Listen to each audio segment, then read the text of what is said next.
3 hari setelah gempa mengguncang Kabupaten Cianjur, masih ada 39 orang hilang, sementara jumlah korban jiwa menjadi 272 orang meninggal dunia. Selain masalah pencarian orang hilang, yang paling penting adalah alur bantuan yang dikeluhkan belum merata, bahkan sampai ada aksi penghadangan bantuan.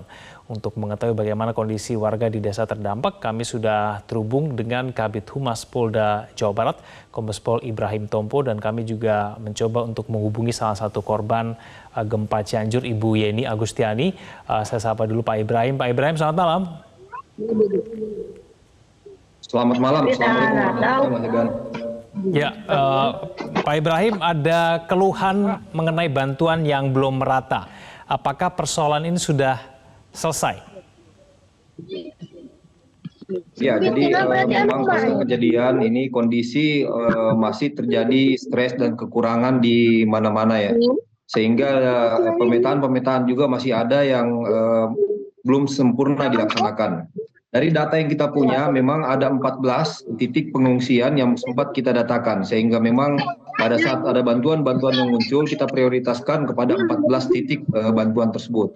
Namun dalam dinamika berjalan, memang kita temukan ada beberapa warga-warga juga yang mengeluh sampai tidak mendapatkan bantuan, termasuk halnya yang ditemukan di dalam video tersebut, di mana ada 3 orang melakukan penghadangan terhadap bantuan yang diberikan untuk menuju ke Kecamatan Cugenang. Tetapi dengan mekanisme yang ada, kita lakukan pengecekan, klarifikasi, dan akhirnya kita paham bahwa mereka juga membutuhkan bantuan. Akhirnya kita kembalikan dan kita berikan dukungan logistik.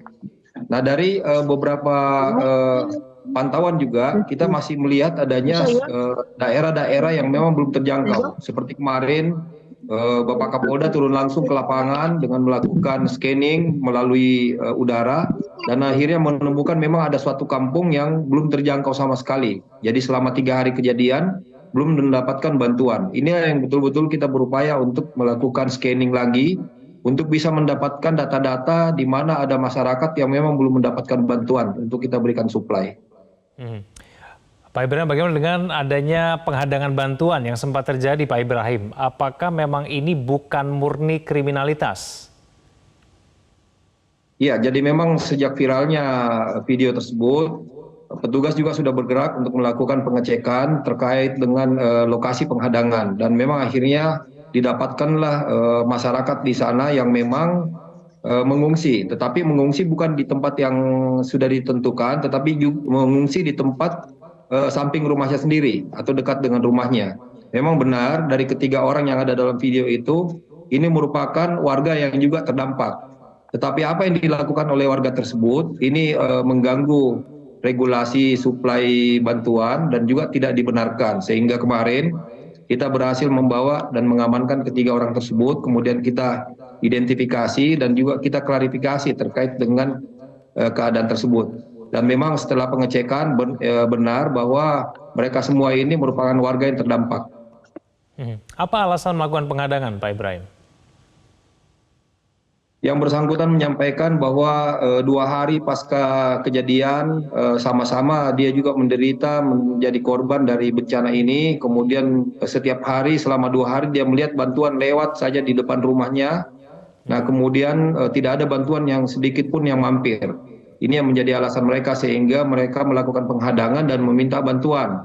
Tetapi pada saat mungkin meminta bantuan terjadi miss, sehingga akhirnya seperti yang kita lihat dalam video itu bahwa yang bersangkutan menghadang dan kemudian meminta bantuan tidak diberikan. Nah, ini yang kita klarifikasi kemarin. Pak Ibrahim, bagaimana kemudian cara mencegah supaya aksi-aksi seperti ini tidak terjadi di jalur-jalur penyaluran bantuan lainnya? Ya, kita juga tetap menjaga semangat bagi para masyarakat yang ingin memberikan bantuan kepada daerah bencana. Tetapi memang kita sangat menghimbau untuk menyalurkan bantuan itu melalui mekanisme dan regulasi yang sudah ada ya. Beberapa posko dibuat di sini, ini bisa menjadi saluran bagi penyalur untuk bantuan ini. Dengan demikian kita bisa membantu atau mendukung saluran yang resmi ini untuk melakukan pengawalan. Saat ini juga kita sudah mempersiapkan apabila memang ada yang meminta bantuan untuk menuju ke lokasi pengungsian, kita bisa melakukan pengawalan terhadap mereka. Selain itu, kita juga sudah melakukan patroli secara berkala kepada daerah-daerah atau jalur-jalur yang menuju ke tempat pengungsian tersebut. Apa hukumannya Pak Ibrahim apabila ada yang melakukan penghadangan terhadap bantuan ini? Ya, memang di dalam KUHP itu kan sebenarnya ada yang orang yang menghambat bantuannya.